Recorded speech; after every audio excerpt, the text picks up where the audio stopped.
सत्याग्रह क्या है और इसका सामाजिक महत्व क्या है।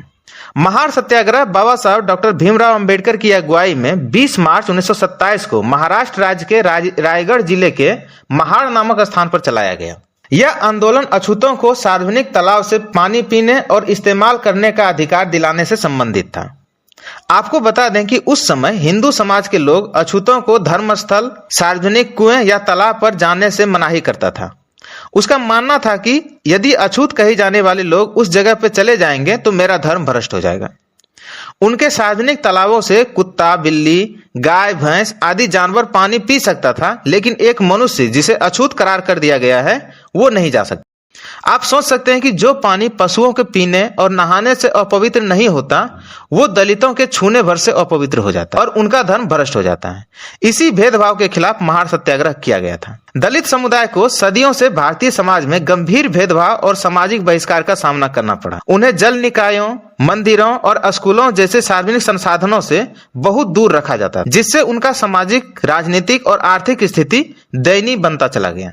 महार सत्याग्रह इन सभी अन्यायों का एक समुचित प्रतिक्रिया थी। उस समय तक अछूत समाज को बाबा साहब डॉक्टर भीमराव अंबेडकर जैसा एक नेता मिल गया, जो न सिर्फ राजनीति में अव्वल थे बल्कि वो एक अच्छे कानून के जानकार थे। डॉक्टर अंबेडकर का मानना था कि भारत को न केवल राजनीतिक सुधार की आवश्यकता है बल्कि सामाजिक सुधार की भी आवश्यकता है। इसलिए जब स्वतंत्रता के लिए संघर्ष चल रहा था तो उस समय डॉक्टर अंबेडकर सामाजिक असमानता के खिलाफ अपना अभियान शुरू। अब हम लोग महार सत्याग्रह के कुछ कानूनी पृष्ठभूमि को देखते हैं। इसमें हम लोग देखेंगे कि इसका शुरुआत कैसे हुआ और क्या क्या समस्या सामने आया था। 4 अगस्त 1923 को प्रसिद्ध समाज सुधारक एस.के. बोले ने बंबई विधान परिषद में एक प्रस्ताव पेश किया, जिसमें लिखा गया था कि परिषद सिफारिश करती है कि अछूत वर्गों को धर्मशालाओं में सभी सार्वजनिक जल स्थानों का उपयोग करने की अनुमति दी जानी चाहिए, जो बाहर बनाए या बनाए रखे हुए हैं। प्रस्ताव के बाद बॉम्बे सरकार द्वारा 11 सितंबर 1923 को सभी विभागों के प्रमुख को एक निर्देश जारी किया गया कि जहां तक यह सरकार से संबंधित और रख रखाव करने वाले सार्वजनिक स्थानों से संबंधित है, प्रस्ताव को प्रभावी बनाया जाए। इस निर्देश के बाद महाड़ नगर पालिका ने दलित वर्गों के लिए चावदार तालाब खोलने का प्रस्ताव पारित किया।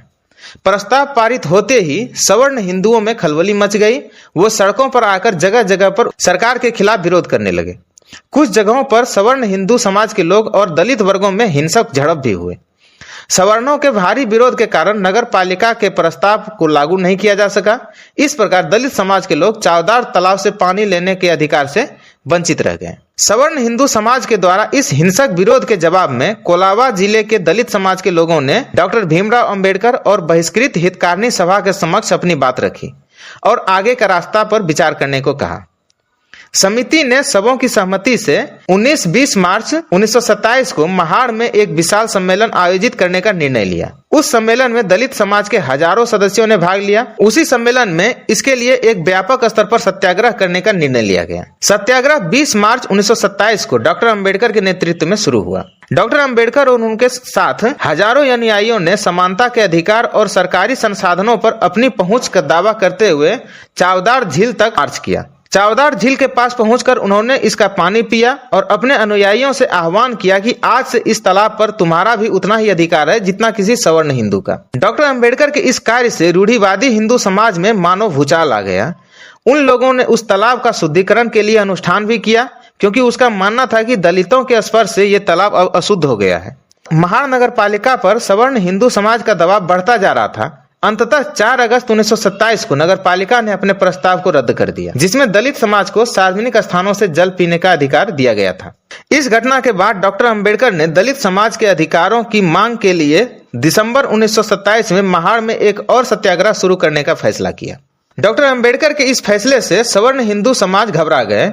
उन्होंने 12 दिसंबर 1927 को डॉक्टर अंबेडकर और उनके सहयोगियों के खिलाफ महाड़ सिविल कोर्ट में केस दर्ज करवा दिया और अदालत से डॉक्टर अंबेडकर और उनके सहयोगियों द्वारा होने वाले सत्याग्रह को रोकवाने की मांग की। साथ ही उन्होंने अदालत से गुहार लगाई कि डॉक्टर अंबेडकर के खिलाफ कानूनी कार्रवाई की जाए। 14 दिसंबर को अदालत ने एक अस्थायी रोक लगा दी और डॉक्टर अंबेडकर तथा उनके सहयोगियों को अगले आदेश जारी होने तक चावदार तालाब तक पहुंचने से रोक लगाई। अदालत के इस फैसले के बाद भी डॉक्टर अंबेडकर ने अपना प्रस्तावित सत्याग्रह जारी रखने का फैसला किया। उन्होंने अपने अनुयायियों से कहा, कि अदालत ने हमें चाहदार तालाब तक जाने से रोक लगाया है, हमारे सत्याग्रह पर नहीं। हम अदालत के आदेश का सम्मान करेंगे और जब तक अगला आदेश नहीं आएगा तब तक हम लोग उस तालाब के पास नहीं जाएंगे, लेकिन अपनी लड़ाई जारी रखेंगे। 25 दिसंबर 1927 को डॉक्टर अंबेडकर ने दलित समाज के लोगों को संबोधित करते हुए कहा कि ऐसा नहीं है कि चावदार झील का पानी पीने से हम अमर हो जाएंगे। हम इतने दिनों तक इसे पिए बिना भी काफी अच्छे से जीवित रहे हैं। हम चावदार झील का पानी पीने के लिए नहीं जा रहे हैं, हम यह दावा करने के लिए झील पर जा रहे हैं कि हम भी दूसरे की तरह इंसान हैं।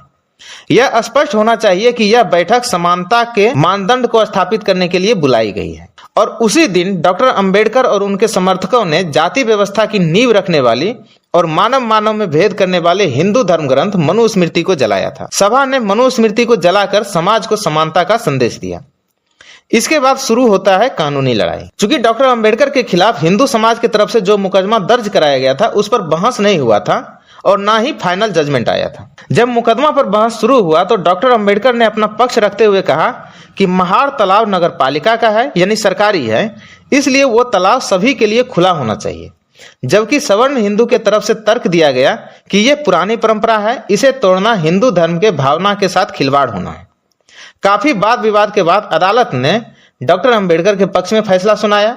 अदालत ने अपने फैसले में कहा कि सवर्ण हिंदू समाज के लोग दलितों को तालाब के उपयोग करने से बाहर रखने की एक लंबे समय से चली आ रही प्रथा साबित करने में विफल रहे और यह प्रथा कानूनी अधिकार के रूप में योग्य भी नहीं है। अतः अदालत ने यह मामला खारिज कर दिया। यह घटना 1937 की है। इस प्रकार डॉक्टर अंबेडकर ने इस आंदोलन में पहली जीत दर्ज कर ली।